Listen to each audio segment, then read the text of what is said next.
everyone, and welcome back to the Nano Blitz Football Podcast. I'm your host, Ben Edelman, and today we're going to be going over my rankings as well as my record predictions for all of the AFC teams for the upcoming 2022 to 2023 NFL season. And I know, honestly, it doesn't feel like the season is starting soon, but as I'm filming this, it's the first day of August. It's coming sooner than expected, and I thought, what better time than now as training camp is underway? The first week has already happened. What better time than now to start recording the season predictions for next year?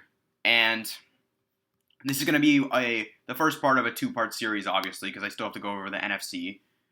But yeah, let's get right into it, starting with, we're going to be going by division, by the way, starting with the AFC East. And this is going to be, not only is this just going to be record predictions, this is going to be more so like an overview for the team season as well. Some possibly bold takes I have for them, maybe some people that I think are going to be a little, like signings that were a little overrated coming into this, how are they going to impact the team, like all that stuff. It's going to be a bit more free-flowing than a usual episode, but I hope you guys will enjoy this, and I'm excited to get right into it. And let's start off with the AFC East, where we're starting off, we can go from top down, so starting off with last in the division, I have the New England Patriots. I have them predicted to go 5-12, and honestly, it really just comes down to a lot of these teams in the AFC. The AFC is just stacked. Like, not every team is going to be able to win 6, 7, 8, or even 9 games. Like, they're not going to be able to win all these games. Not every team could just win, because they're going to end up beating each other up for those hard-fought wins. And I think the Patriots are definitely a victim of that. I mean, we look at this team. This is a team that made the playoffs last year. Barely, but a team that made the playoffs last year as the 7th seed. No, the Raiders were the 7th seed, so they made it as the 6th seed. They get absolutely curb stomped by the Bills in the first round of the playoffs.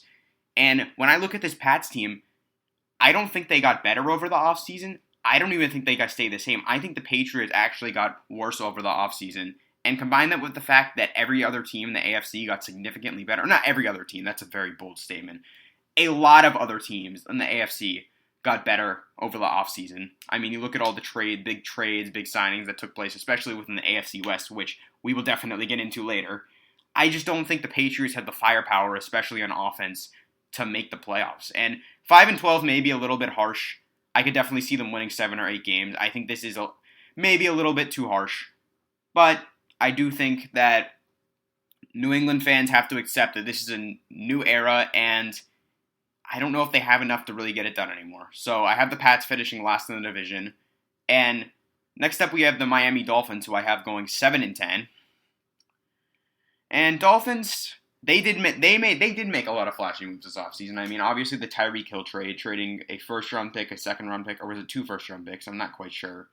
But trading large draft capital and paying Tyreek Hill to join their team. They also picked up arguably one of the best tackles in the league, into Ron Armstead.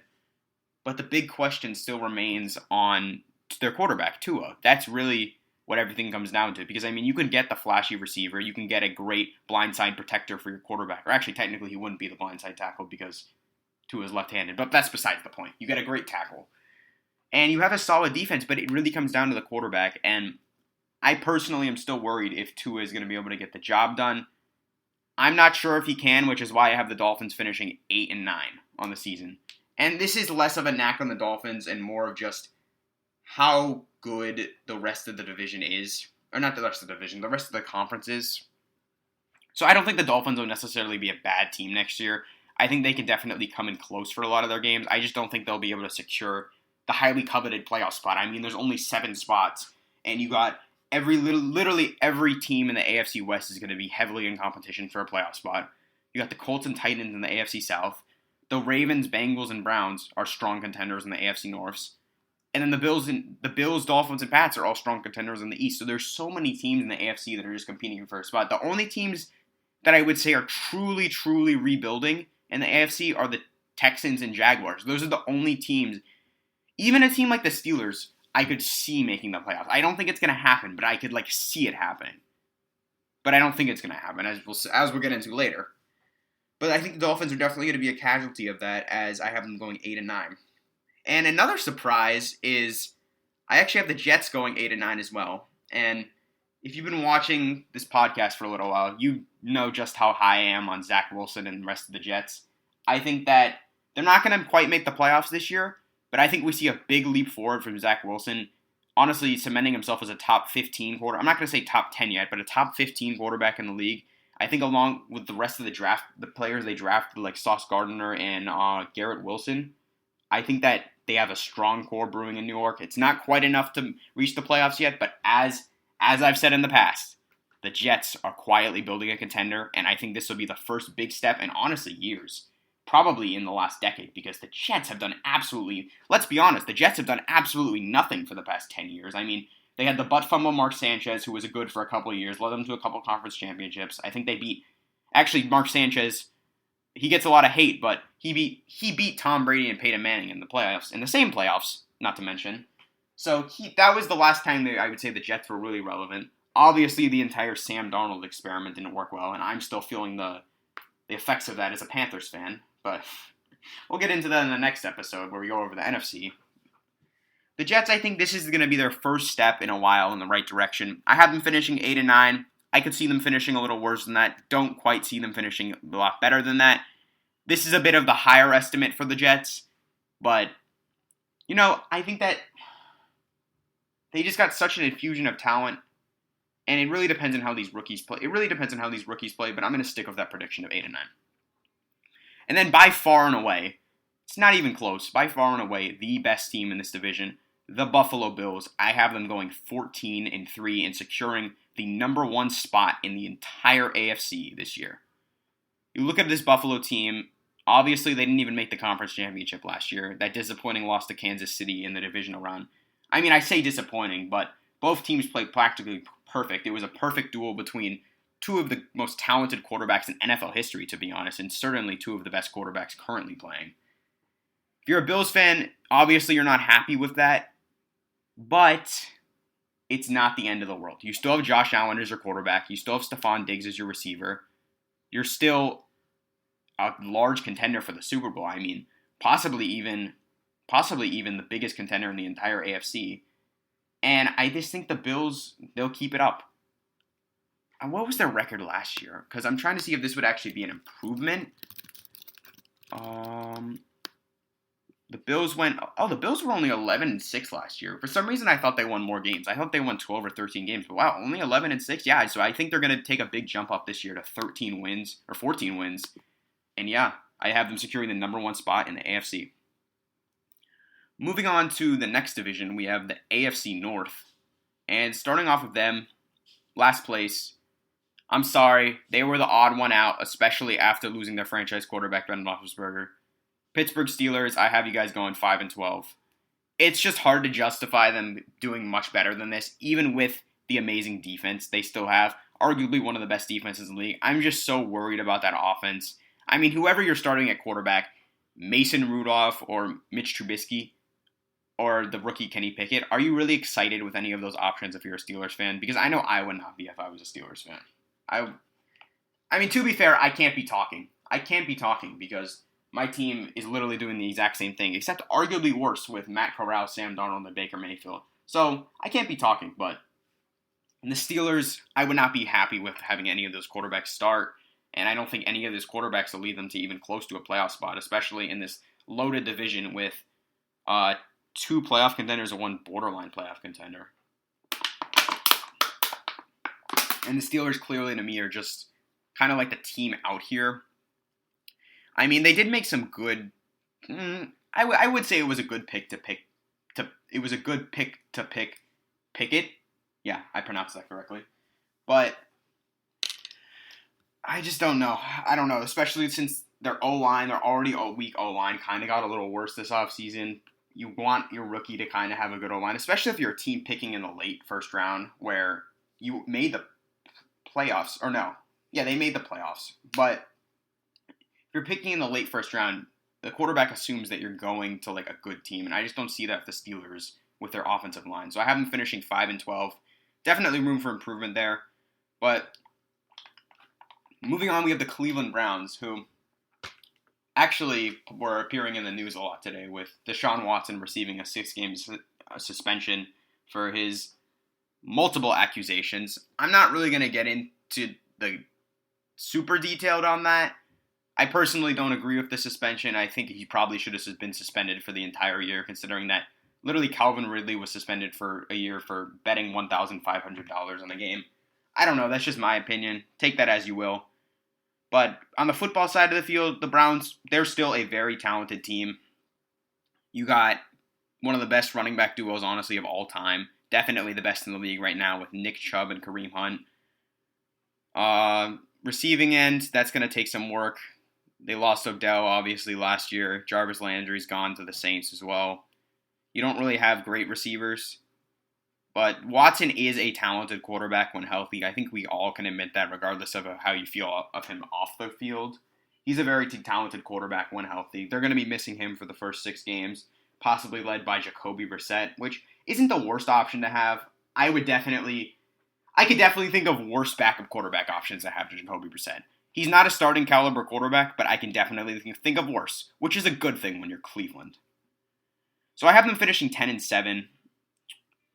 I honestly don't even have them sneaking it. I don't even have them making the playoffs in this, though, because the AFC is just so loaded. There's so many teams that are in this 9-10 to 11 win range that I just couldn't fit the Browns in there. They didn't, when I ran my playoff simulation, they literally didn't make it.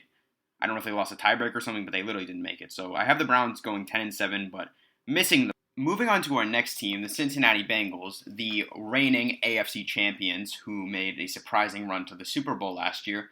I still have them finishing pretty strong, predicted for the 2022-23 season. It's not quite as good as they did this year, as this year obviously they won the division and made it all the way to the Super Bowl. But I do have them going 12-5 and securing the number 5 seed in the AFC. And the only reason they're the 5 seed instead of a higher seed is because I simply don't have them winning the division. I have a team that we'll be hearing about in a second finishing a little better.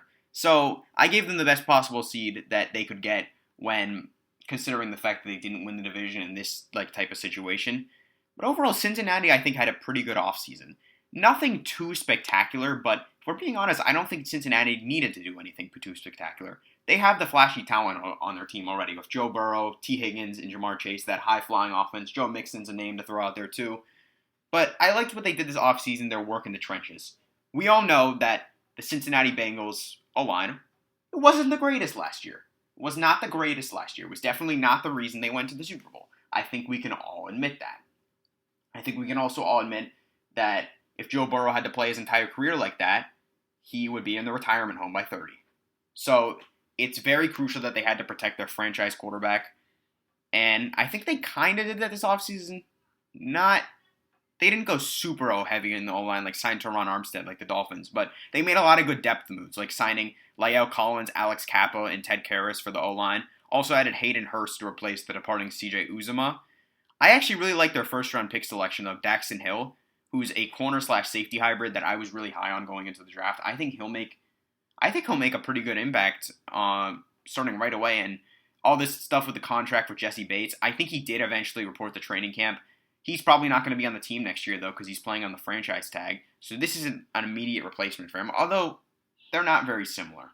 Because Jesse Bates is honestly more of a traditional safety, while Daxton Hill is just a really cool, unique nickel corner, free safety, strong safety hybrid. He could really play any position in the secondary, and I'm really excited to see him.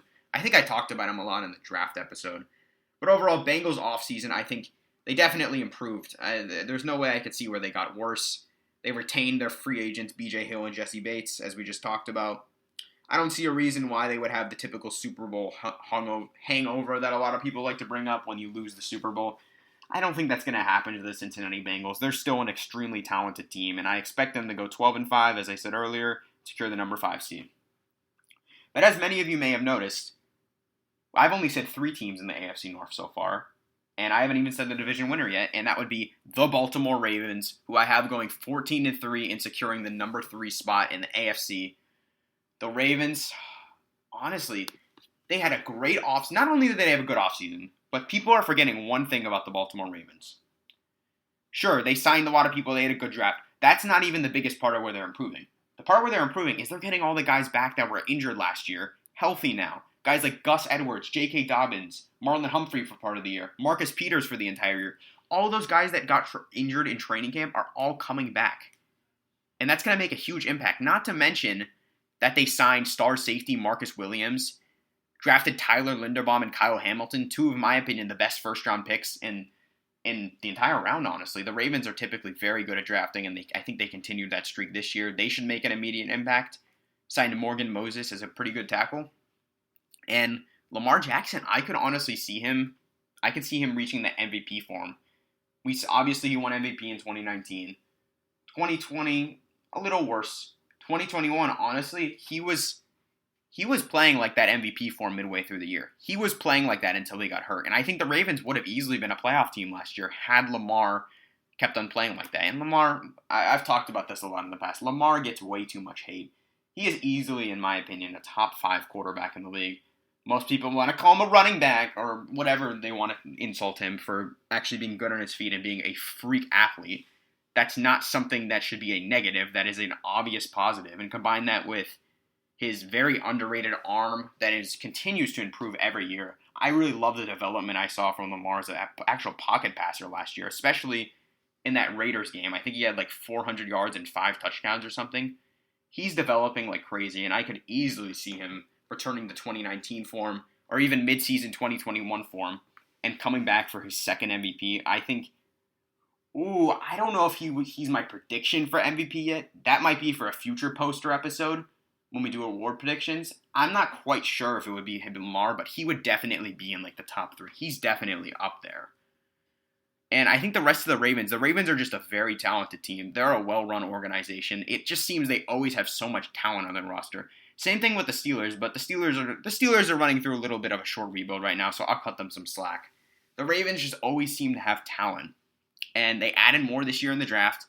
They added a big free agent of Marcus Williams to boost arguably one of the worst secondaries in the entire league last year. I mean, if we look at the stats, the Ravens are ranked 28th last year, or 29th in total yards allowed through the pass. Absolutely horrendous secondary. That was partly due to injuries by Marcus Peters, but there's not really a lot of excuses for that. Even if Marcus Peters was injured, you still have Marlon Humphrey, and I'm just happy to see. I mean, I'm not a Ravens fan, but I'm just happy to see, for the team's sake, that they added more secondary. And that was their biggest weakness, so I don't see why they can't go 14-3 and get the number 3 seed. Maybe I'm overrating them a little, but I do think the Ravens will be very good next year, and my prediction proves that. Next up, we have the AFC South. By far the worst division in this conference. Actually, not by far. The AFC East is kind of close, but I would still say it's by a decent margin that the AFC South is the worst division. And you want to know why? Mainly because of these two teams that I'm about to talk about. Starting off with the Jacksonville Jaguars, who I have finishing in yet another abysmal season with 2-15. Sure, they might not have Urban Meyer dancing with random girls he meets at bars this time, but I do think the Jaguars will still be really bad, regardless of the dysfunction. They're just simply not a talented team. They're not a talented team. They're not a good team. They're not a talented team. I just don't see how they can get more than 4 wins this year. Trevor Lawrence, I think he will see some development. I think he'll have slightly better stats, but I definitely think he'll still look disappointing. And to be honest, that's not Trevor's fault.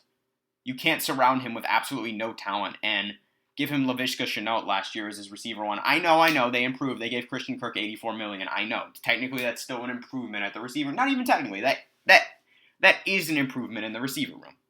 It's a big improvement. Is he a receiver one? I don't know if he's a great receiver one to have. He's a good receiver two to have. I don't know if a great receiver one. But considering that the Jaguars had Laviska Shenault as the receiver one last year, oh boy, that's a huge improvement still. Regardless if you're overpaying him, it's a huge improvement. They signed a lot of other guys. Say what you want about how much they cost. It's still improvements. You know what, I'm actually going to adjust this a little. I'm going to have them winning 3 games instead of 2. I know, big adjustment, but looking at these signings, Jacksonville actually did add some key pieces, but they're still one of the worst teams in the league. So I have them finishing last in the division with a 3-14 record. Next up, Houston Texans, who I don't actually have finishing that much better. I have them winning 1 more game than the Jacksonville Jaguars at 4-13. You saw I mentioned earlier that there's only 2 teams in the league, or not in the league, there's only 2 teams in the AFC that I would say are truly in a rebuild and suck. And these are these 2 teams. Those are the Houston Texans and the Jacksonville Jaguars. So we're talking both of them right now. They're in the same division. Houston didn't do much this offseason, I'll be honest. They had a bit of a weird offseason. I did like their draft. They grabbed Derek Stingley with the 3rd pick. I think that's maybe a bit of a reach, but we've seen when Stingley is healthy that he has the potential to be worth that pick. The reason I didn't like their offseason wasn't mainly because of that. It's just clear the direction they're going in as a franchise. They added a lot of role players this offseason. You see Marlon Mack, Blake Cashman. Obviously, they traded Deshaun Watson for all those picks, those 3 first-round picks, which are going to come in handy in the future. They got, I think, 2nd-round picks from those too, so they got a lot of draft capital for Watson. It's good that they got that situation out of the way, though, so now they can just fully focus on the rebuild. No distractions from this entire Watson saga. That's Cleveland's fault now, and they can just go through a typical rebuild like a team needs to do, and it definitely helps when you have all those first-round picks, so it's looking like it's going to be a good rebuild for the Houston Texans. Davis Mills does have some potential, I will say that. He showed flashes of greatness last year, and he doesn't have much to work with around him, but if he can make it work, he could be the long-term starter for this franchise. I don't think he will be. I think he'll be more of a bridge quarterback until they find their actual franchise quarterback. But nevertheless, it's an interesting door to look at if you're Houston. And if you're Houston, why not? Why not just start him and see if you got something? If you don't got something, it's not a big deal. But if you do, that's a 2nd-round pick or a 3rd-round pick that just turned into your potential starting quarterback. So I think Mills will start most of next year. And yeah, it's the Houston Texans. They're not going to be good for a while. And in a big jump from 4-13 by the Houston Texans, we go to the Tennessee Titans at 10-7, actually missing the playoffs just barely. I think they were the first team out along with Cleveland. But I have the Titans finishing 10-7. I was not the biggest fan of their offseason, to be honest, but they're still a talented team. I mean, Ryan Tannehill, he's not the best. He's not the best quarterback. He's not the greatest quarterback. They lost their 2 best receivers, A.J. Brown and Julio Jones. But don't worry.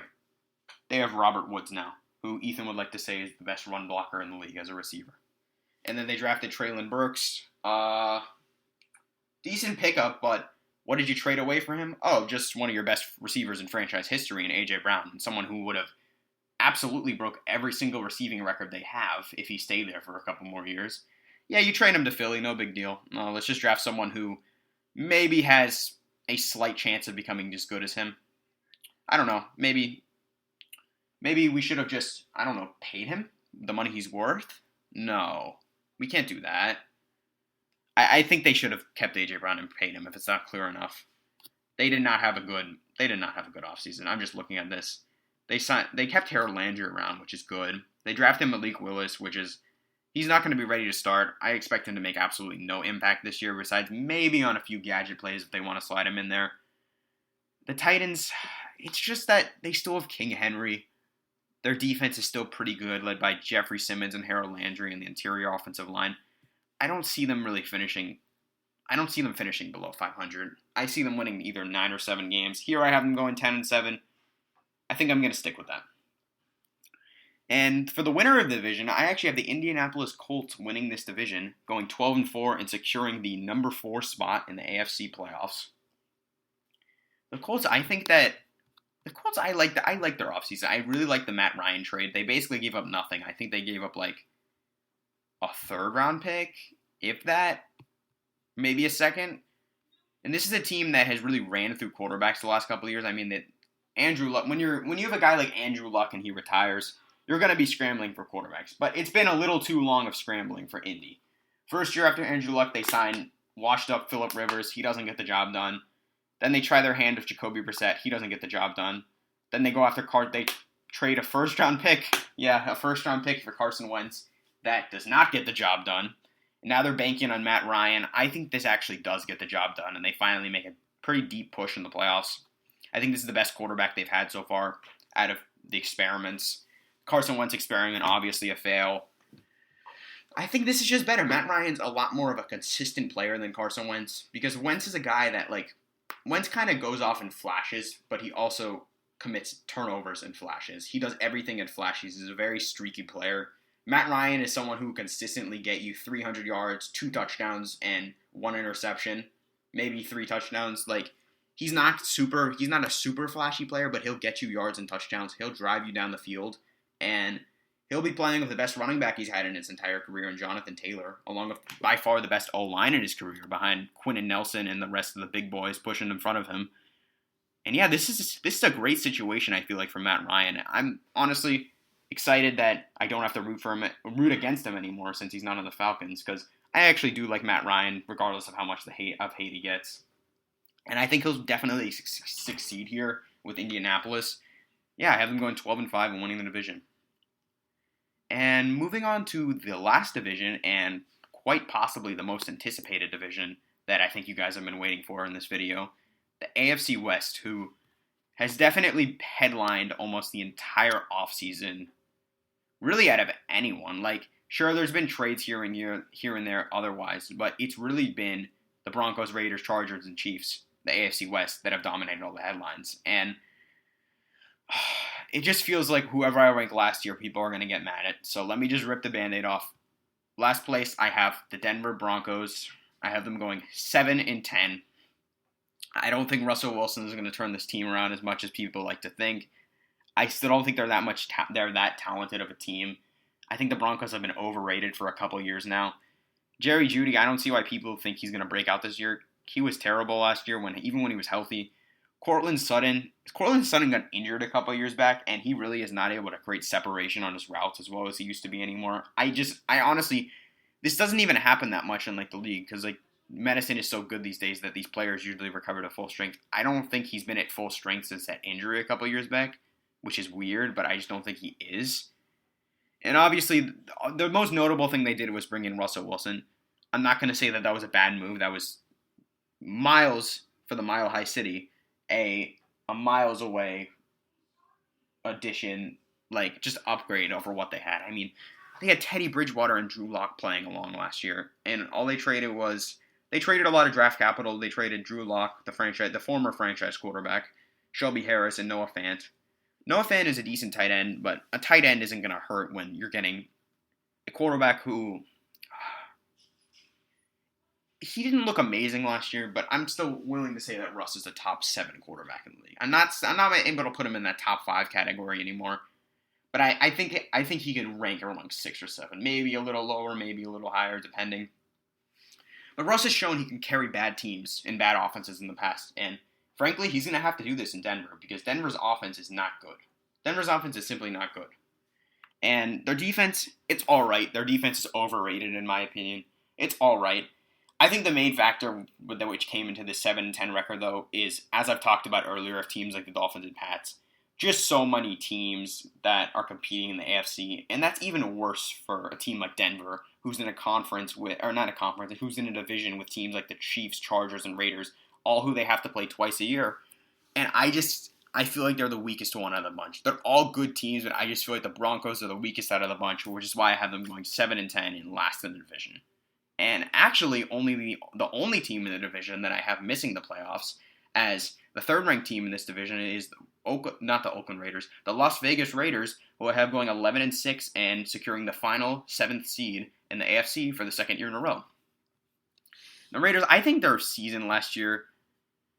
Raiders' season last year went really under the radar, considering how much adversity they had to deal with guys like John Gruden doing what he did, Henry Ruggs doing what he did, Damon Arnett doing what he did. It was just mistake after mistake after mistake for the Raiders coaches and players, and yet they still fought through that adversity and made a push for a playoff spot and got into the playoffs, and honestly almost knocked off the eventual AFC champion Cincinnati Bengals. And if obviously you want them to go farther if you're a Raiders fan, but how could you not be happy with that season after everything that happened? They were still able to make the playoffs. To me, it's inspirational, absolutely inspirational. But for real, Raiders, they made the playoffs last year, and I don't see how they're not going to make it again this year. When looking at the Raiders, their biggest addition was superstar wideout Devontae Adams, who they acquired from the Packers. Reunites with his former teammate Derek Carr, great addition, one of the best, if not the best, receiver in the league, who has consistently produce 1,400 to 1,500 yard seasons. I think he'll keep that streak up with Derek Carr. Obviously, you got other receivers in the roster. They extended not Henry Ruggs. No, not Henry Ruggs. Hunter Renfrow to a big contract. They also signed Chandler Jones off of Arizona. He's not quite as good as he was in his prime, but he's still a very good player. And I think the Raiders just simply got better. I think Derek Carr is a great leader. He'll lead them to the playoffs once again. And then we go to the two main powerhouses in this conference. Starting off with the Los Angeles Chargers, who I have going 12-5 and finishing with the number 6 seed in the AFC. Chargers made a lot of moves this offseason. This was actually someone that I had as my dark horse Super Bowl contender for last year, and obviously they missed the playoffs just barely. We all remember that Week 18 Monday night game that came down to the wire where they could have tied and went to the playoffs, but they decided to play for the win for some reason. Stupid move, but nevertheless, the Chargers I think will be back next year. They made a ton of additions this offseason. They traded for Khalil Mack. They signed J.C. Jackson, who was one of the best available free agents and one of the best man-to-man corners in the entire NFL. Also signed some key depth additions like Gerald Everett, Kyle Van Noy, and Bryce Callahan, and drafted a guard in Zion Johnson. I think the Chargers easily had one of the best off seasons, and they're going to make a Super Bowl push this year. Justin Herbert's one of the best quarterbacks in the league, and I think he can easily play on par, and he's shown he can play on par with guys like Patrick Mahomes and Josh Allen. I think after this year, he'll be in that competition with those guys as the freak of nature quarterbacks in the AFC, as if he already isn't. He probably already is, and I think he'll prove it by reaching his first playoff berth this year. Honestly, I honestly have the Chargers as a Super Bowl contender. Top 3 Super Bowl contender probably in this conference, along with the Chiefs and Bills. Yeah, I would definitely say that. And Ravens you can maybe throw up there too. But those are the main contenders like I kind of have, and I would definitely throw the Chargers in that bunch. And moving on to the final team, we have, you guessed it, the Kansas City Chiefs. It is hard, even though they lost their star receiver, Tyreek Hill. Even though the rest of their division got better, Chargers acquiring J.C. Jackson and Khalil Mack, Raiders acquiring Devontae Adams, Broncos getting Russ. Even though all that happened, it is still so damn hard to doubt Patrick Mahomes. And I see a scenario, obviously, where they don't win the division. I just don't think it's going to happen. I think the Chiefs are still so good. They're just, even without Tyreek Hill, I feel like they'll just make it work with these lesser receivers like Sky, they drafted in the second round, Juju, Mecole Hardman still. I think they signed MVS from the Packers too. So they have a deep receiving core still. I think one of those guys, maybe more, will step up in that role. Not exactly in the Tyreek Hill role, but I think they'll step up and get a lot of increased production. I don't quite know who it's going to be yet, because if it was, I would bet on them, so I don't know who it is by any means. But I think someone's going to step into those shoes and fill part of the production that Tyreek Hill is leaving. Kelsey will obviously pick up some of that production, as he always does. And the Chiefs, they're just still so good. They always get the job done. One of the most creative play callers in the league, and Andy Reid, paired with the most talented quarterback in history, Patrick Mahomes. It's hard to rank them not first.